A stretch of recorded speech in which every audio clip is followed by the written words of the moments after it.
گھر بھر میں ہلچل کا سما تھا۔ ایسا لگ رہا تھا جیسے ایمرجنسی نافذ کر دی گئی ہے۔ گھر کا ہر فرد پریشان ادھر سے ادھر دوڑتا بھاگتا نظر آ رہا تھا۔ تمام گھر والے ایک ہی چیز تلاش کر رہے تھے، یعنی دادی جان کا چشمہ۔ جب سے دادی جان کو بھولنے کی بیماری ہوئی تھی، آئے دن وہ کوئی نہ کوئی چیز ادھر ادھر رکھ کر بھول جاتی تھی، اور شامت آ جاتی تھی گھر بھر کی، کیونکہ جب تک وہ چیز مل نہ جائے دادی جان نہ خود سکون سے رہتی اور نہ کسی کو چین سے بیٹھنے دیتی۔ اور چشمہ تو ان کے لیے بہت حساس اور نازک معاملہ تھا، کیونکہ اس ضعیفی کے عالم میں بھی دادی جان اپنے بچپن کے شوق اور مشغلے یعنی کتب بینی کی بنا نہیں رہ سکتی تھی۔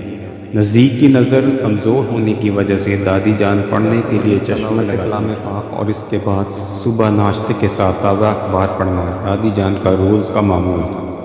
کل شب ہی تو انہوں نے اپنے چھوٹے سے کتب خانے سے کتاب نکالی تھی جو ان کو آج پڑھنی تھی۔ آج صبح جب قرآن حکیم پڑھنے کے لیے دادی جان نے میز سے اپنا چشمہ اٹھانا چاہا تو وہ اپنی جگہ پر موجود نہ تھا۔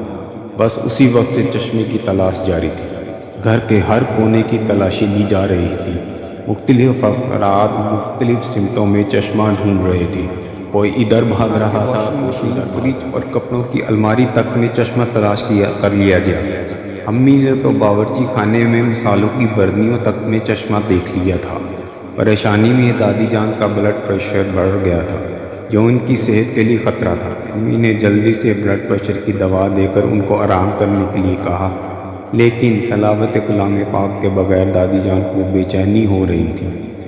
جو صورتیں ان کو زبانی یاد تھیں وہ پڑھ لیں، لیکن آج تو انہوں نے قرآن پاک ختم کرنے والا تھا۔ دادی جان مہینے میں 2 مرتبہ قرآن پاک مکمل کرتے۔ میں نے سونے سے پہلے خود میز پر رکھا تھا، پھر کہاں چلا گیا؟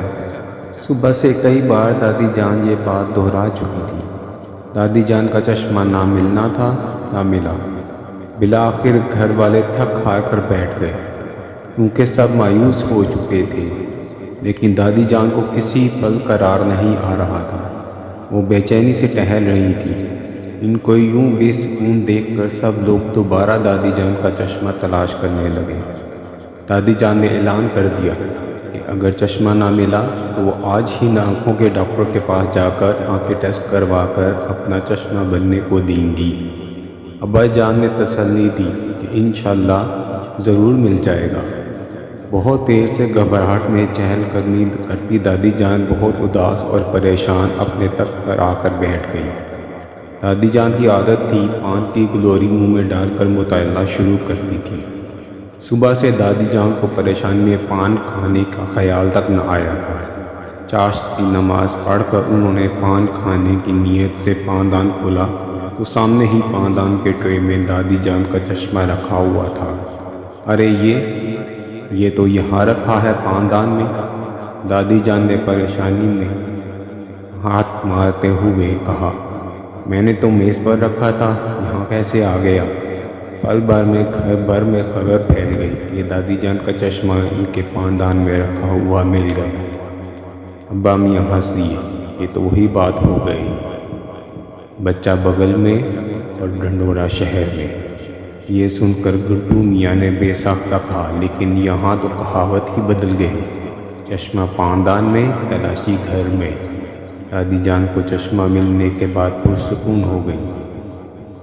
ہنستے ہوئے کہنے لگی، واہ گڈو میاں، بہت خوب۔ دادی جان کو خوش دیکھ کر سارے گھر والے بہت خوش تھے۔